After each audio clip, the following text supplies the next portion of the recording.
Smoke and silence. The morning fog hadn't lifted. It drifted low over the broken path like a ghost reluctant to move on, curling around their boots with every step.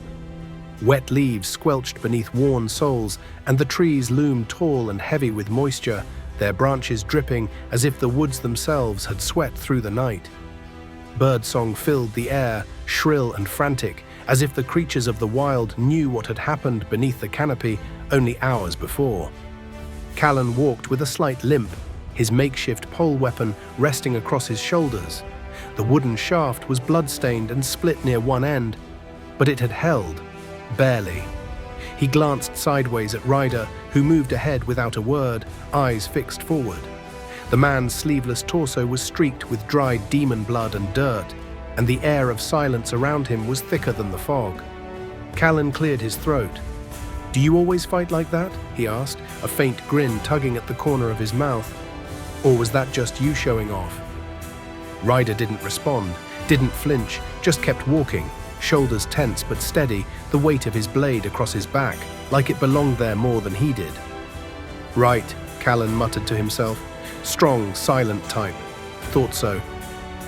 They stepped around a fallen tree, its trunk hollowed out by rot and swarming with tiny birds nesting inside.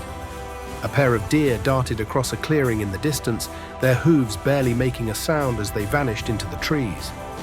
Nature didn't care what horrors had stalked the forest the night before. The world moved on, wild and alive. Callen's smile faded. "That demon, last night. It wasn't like the others," he said, quieter now. "Didn't snarl, didn't rush. It stalked. Waited, it knew what it was doing." Still nothing, just the crunch of gravel and the whisper of wind through wet leaves. Callen stopped walking. "You've seen them like that before, haven't you?" Ryder finally turned his head, the faintest nod, and just like that, the conversation ended. They walked on in silence, the trees beginning to thin around them. Moss-covered ruins jutted from the undergrowth, broken walls, bent signs, remnants of some old road that once connected a life long forgotten. Through a break in the hills, they saw it, a cluster of rooftops nestled in a shallow valley, smoke curling gently from a chimney or two. Weather-worn buildings, half swallowed by vines but intact. A village, alive. Ryder stopped, eyes narrowing at the sight. He looked back at Callen. "We'll head there," he said, his voice low, rough like gravel. "See if there's a blacksmith." He nodded toward the battered pole across Callen's shoulders. "Get that thing turned into a proper spear." He took a step forward, then paused, glancing back one more time. "And maybe a bath," he added, "even a bed." Callen blinked, surprised at the hint of dry humor. He grinned. "Now you're talking." They walked toward the village, the forest behind them breathing mist and memory. The village came into view slowly as they descended the winding slope. It wasn't large, maybe 20 or 30 buildings clustered together, their wooden frames patched with sheet metal and salvaged stone. A low palisade fence circled the perimeter, more symbolic than defensive, made from scavenged logs and bits of rusted rebar. Smoke curled from a dozen chimneys, rising into the dimming sky like sighs from old lungs. Chickens clucked somewhere unseen, and a goat bleated lazily near a broken well. People watched from doorways and windows, faces worn by weather and worry. Suspicion lived in their eyes, the kind earned through hard years and quiet losses. But no one raised a weapon, and that was a start. Ryder stepped through the open gate without hesitation. Callen followed, nodding awkwardly to a wiry old man whittling wood by a porch. A small child peered out from behind his legs, eyes wide, gripping a wooden spoon like it might ward off evil. Inside the village, the buildings leaned toward each other like conspirators. Laundry hung from lines strung between crumbling rooftops, flapping in the breeze. Moss crept up walls, half the doors didn't match their frames, and yet there was life here. A forge clanged somewhere ahead, the rhythmic bang of hammer on metal. They followed it.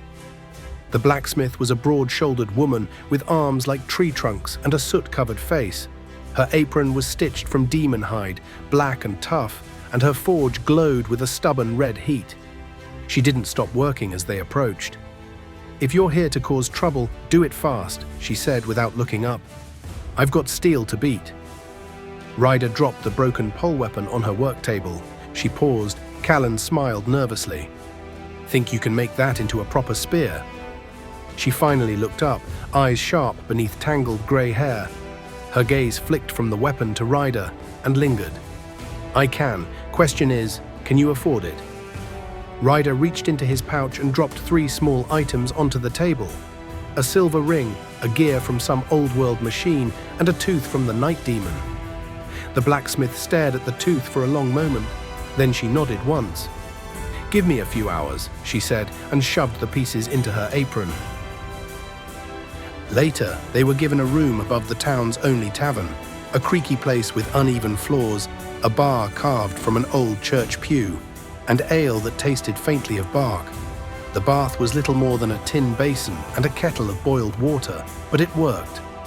Ryder sat by the window afterward, freshly cleaned, shirtless still, blade leaning against the wall beside him. Callen was snoring on a straw mattress, one arm hanging off the side like a discarded puppet. Outside, night settled slowly over the village. Lamps were lit, some powered by scavenged solar rigs, others by flame. The air was quiet, peaceful, too peaceful. Ryder's eyes drifted toward the tree line beyond the palisade, past the last crooked fences and chicken coops. Something moved. Not with the flitting skittishness of a fox or a bird. No, it stood.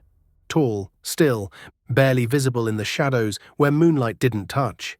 Its shape was wrong. Humanoid, but stretched. Elongated limbs, a hunched back, glowing cracks along its chest, faintly pulsing like embers beneath bark. A night demon, watching, waiting. It didn't move, didn't blink, just stared through the mist, its face half covered in shadow, the other half bearing twisted ridges and blackened bone. Ryder didn't react, didn't wake Callen. He just watched it. And it watched him, until it finally turned and slipped back into the forest, silent as smoke.